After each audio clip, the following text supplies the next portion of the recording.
आप देख रहे हैं न्यूज इंसाइडर के साथ प्रोग्राम स्पेशल रिपोर्ट। मैं हूं खालिद मजीद, जिसमें दिन भर की अहम खबरें पहुंचाएंगे आप तक। भारतीय जनता पार्टी के कौमी सदर और मरकजी वजीर जगत प्रकाश नड्डा का बयान। कहा कि साबिक वजीर आजम मनमोहन सिंह की समाधि स्थल के बारे में कांग्रेस के बयानात पर कड़ी तनकीद करते हुए कहा कि कांग्रेस झूठ की सस्ती सियासत करके डॉक्टर मनमोहन सिंह की तौहीन इसी तरह कर रहे हैं जिस तरह उन्होंने साबिक वजीर आजम पीवी नरसिम्हा राव और साबिक सदर प्रणब मुखर्जी की तौहीन की है। मिस्टर नड्डा ने कहा कि ये वाकई एक सितमज़रीफी है कि कांग्रेस के सदर राहुल गांधी और मौजूदा सदर मल्लिक अर्जुन खड़गे मुल्क के साबिक वजीर आजम मनमोहन सिंह के अलमनाक इंतकाल पर भी सियासत करने से बाज नहीं आ रहे हैं। आम आदमी पार्टी के सरबराह अरविंद केजरीवाल का बयान। कहा कि दिल्ली में भारतीय जनता पार्टी आम आदमी पार्टी हुकूमत की महिला सम्मान योजना और संजीवनी योजना से घबराई है और इंतखाबात में हार रही है। दिल्ली के साबिक वज़ीर आला अरविंद केजरीवाल ने यहाँ खुसूसी तौर पर बुलाई गई प्रेस कॉन्फ्रेंस में कहा कि बीजेपी खवातीन का एहतराम नहीं करती। उन्होंने दावा किया कि दिल्ली हुकूमत की महिला सम्मान योजना की खवातीन का भरपूर ताउन हासिल होगा और अब तक 22 लाख खवातीन ने इस स्कीम के लिए अपना नाम दर्ज कराया है। वादी कश्मीर को मुल्क के बाकी हिस्सों के साथ जोड़ने वाली श्रीनगर जम्मू कौमी शाहराह पर एतवार को एक रोज बाद ट्रैफिक की नकलो हमल बहाल कर दी गई।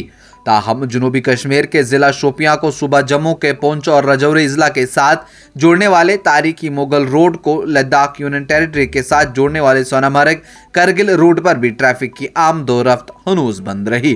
ट्रैफिक हुकाम ने बताया कि श्रीनगर जम्मू कौमी शाहराह पर एतवार को मुसाफिर बरदार ट्रक और साथ ही बाकी गाड़ियों को भी बहाल कर दिया गया।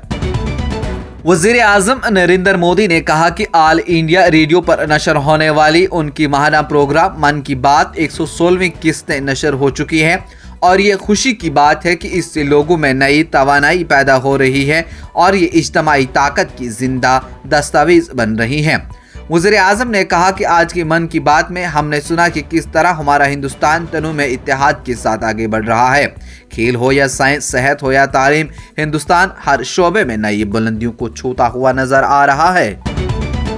कांग्रेस के साबिक सदर और लोकसभा में अपोजिशन लीडर राहुल गांधी और पार्टी की जनरल सेक्रेटरी प्रियंका गांधी वाड्रा ने साबिक वजीर आजम डॉक्टर मनमोहन सिंह को यादगार मकाम फराहम न करना हुकूमत के जरिए उनकी तौहीन करार देते हुए कहा कि वो इसके मुस्तहिक थे और उन्हें आखिरी रसूमात के लिए एक यादगार मकाम फराहम करना चाहिए था। मिस्टर गांधी ने कहा कि हुकूमत ने आज निगमबोध घाट पर उनकी आखिरी रसूमात अदा करके मादर हिंद की अजीम फर्जंद और सिख बरादरी के पहले वजीर आजम डॉक्टर मनमोहन सिंह की मुकम्मल तौहीन की है और वो एक दहाई तक हिंदुस्तान के वजीर आजम रहे हैं। ये प्रोग्राम आप तक पहुंचाने में हमारे साथ ताउन किया है वार्म अप इलेक्ट्रिक हमाम ने, वादी कश्मीर का सर्दियों के लिए अपनाया और इस्तेमाल किया हुआ ब्रांड।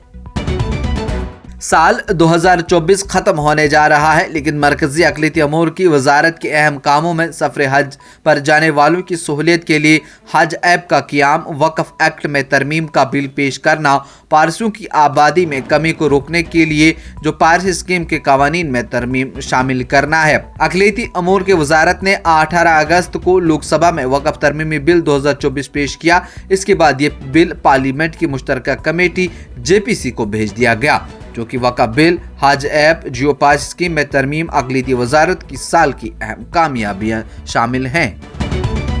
वज़ीर आज़म नरेंद्र मोदी ने एतवार को इस साल के अपने आखिरी मन की बात की। इस दौरान उन्हें मन की बात के 117वें खिताब में PM मोदी ने आइन को मुल्क की रहनुमाई की रोशनी करार दिया। PM मोदी ने महाकुंभ का भी जिक्र किया। उन्होंने कहा कि 26 जनवरी 2025 को हमारे आइन को नाफिज हुए 75 साल हो जाएंगे। ये हम सब के लिए बड़ी फख्र की बात है। हमारे आइन साजों ने जो आइन हमारे हवाले किया वो वक्त की कसौटी पर खड़ा है।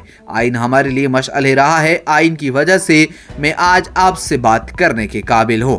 वज़ीर आज़म नरेंद्र मोदी ने मन की बात के 117वें एपिसोड में कहा कि 13 जनवरी से प्रयागराज में महाकुंभ का इनेकाद होने जा रहा है। इस वक्त संगम के किनारे पर जबरदस्त तैयारियां चल रही हैं।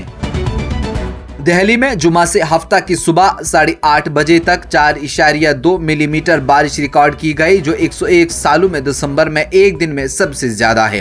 ہندوستان کے محکمہ موسمیات IMD نے یہ اطلاع دی ہے کہ اس سے قبل دسمبر کے مہینے میں ایک دن میں سب سے زیادہ بارش 3 دسمبر 1923 کو ریکارڈ کی گئی تھی، جو کہ 75.7 ملی میٹر تھی۔ اتوار کی صبح 8 بجے درجہ حرارت 11 ڈگری سیلسیس ریکارڈ کیا گیا۔ زیادہ سے زیادہ درجہ حرارت 17 ڈگری سینٹی گریڈ اور کم سے کم درجہ حرارت 9 ڈگری سینٹی گریڈ ریکارڈ کیا گیا تھا۔ وادی کشمیر میں بھاری برفباری کے بعد موسمی صورتحال میں بتدریج بہتری واقع ہونے کے ساتھ ساتھ معمولاتی زندگی بھی واپس پٹری پر آ رہے ہیں۔ وادی کے شہر و دیہات میں بیش رابطہ سڑکوں پر ٹریفک کی نقل و حمل بحال کر دی گئی، جبکہ بجلی سپلائی کو بھی کم و بیش مکمل طور پر بحال کر دیا گیا۔ محکمہ موسمیات کی پیشگوئی کے مطابق وادی میں 29 دسمبر سے 31 دسمبر تک موسم مجموعی طور پر خشک رہنے کا امکان ہے۔ ان کا کہنا ہے کہ وادی میں 1 اور 2 جنوری کو پہاڑی علاقوں میں کہیں کہیں ہلکی برف باری بھی ہو سکتی ہے۔ یہ پروگرام آپ تک پہنچانے میں ہمارے ساتھ تعاون کیا ہے اسٹار ہاسپٹل سنت نگر بائی پاس سری نگر نے، کیونکہ آپ کی صحت ہے ہماری ترجیح۔ آج کی اسپیشل رپورٹ میں اتنا ہی، دیجیے اجازت، دیکھتے رہیے نیوز انسائیڈر 24/7۔